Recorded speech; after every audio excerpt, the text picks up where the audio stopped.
আসসালামু আলাইকুম ওয়া রাহমাতুল্লাহি ওয়া বারাকাতুহু। সম্মানিত ভিউয়ার্স, আশা করি সকলে ভালো আছেন। আলহামদুলিল্লাহ, আমিও আপনাদের দোয়ায় ভালো আছি। সম্মানিত ভিউয়ার্স, আজকে আমি আলোচনা করব কিভাবে আপনি অতি সহজে একজন রমণীকে বশীকরণ করতে পারেন বা একজন নারীকে বশীকরণ করতে পারেন। সে হতে পারে আপনার স্ত্রী, সে হতে পারে আপনার প্রেমিকা, সে হতে পারে আপনার ভাবি। তো আপনি যে কাউকে অতি সহজে মাত্র 3 দিনের ভিতরে তাকে বশীকরণ করতে পারবেন, আপনার প্রতি বাধ্যগত করতে পারবেন, তাকে যা বলবেন তাই শুনবে এই বিদ্যাটার মাধ্যমে। একদম সহজ উপায়। এই বিদ্যাটা আমার পরীক্ষিত বিদ্যা। আমি 8 বার বিদ্যাটাকে চালান দিয়েছিলাম, তবে 7 বার এটা আমার ফলাফল দিয়েছে। তবে একবার আমি নাম ভুল দিয়েছিলাম জন্য এই কাজটা হয়নি। তো যাই হোক, তো এই কাজটাকে কিভাবে করবেন এখন আমি পূর্ণাঙ্গ নিয়মে আপনাদেরকে বলে দিব। তো প্রথমে আপনারা আমার চ্যানেলটাকে অবশ্যই সাবস্ক্রাইব করে নেবেন এবং পাশে থাকা বেল বাটনটি বাজিয়ে দিবেন।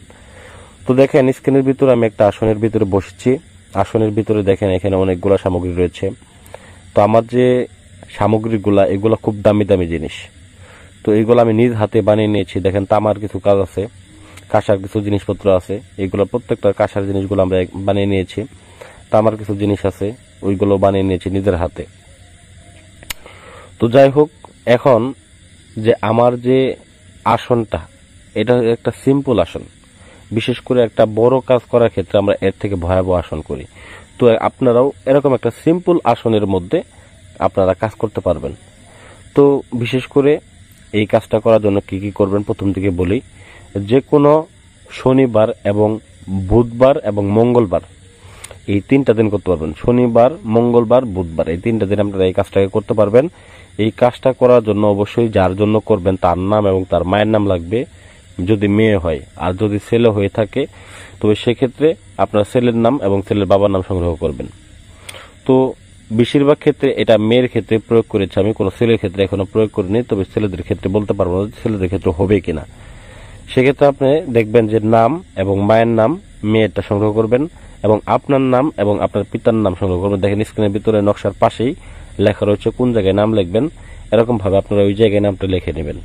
তো জিনিসপত্রের মধ্যে কি কি লাগবে? জিনিসপত্রের মধ্যে আপনার লাগতেছে, এটা ভুজ পেপার লাগবে। একদম ভুজ পেপার আপনারা সুলভ মূল্যে বাজারে পেয়ে যাবেন, একদম কম দামে।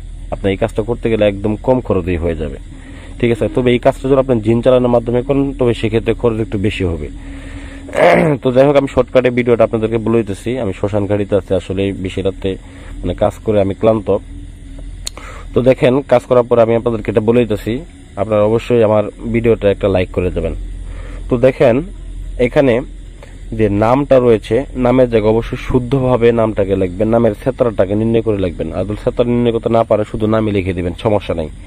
ভুজ পেপারের উপরে আপনারা জাফরান কালি দ্বারা এই নকশাটাকে অঙ্কন করবেন এবং পরিশেষে আপনারা এই যে নকশাটাকে লেখার পরে, ভুজ পেপারে লেখার পরে জাফরান কালি দ্বারা, তারপর আপনারা এটাকে একটা তাবিজের মধ্যে ভরে নেবেন। লোহার তাবিজ, একদম সিম্পল ভাবে একটা লোহার তাবিজ কিনে আনবেন। 5 টাকা 10 টাকা নেবে। নিয়ে আপনারা এই তাবিজের ভিতরে নকশাটাকে ভরবেন। ভরে পরিশেষে এই যে একটা পুতুল নেবেন, মাটির পুতুল হোক বা খেলনা পুতুল হোক। পুতুল নেওয়ার পরে এই পুতুলটার গায়ের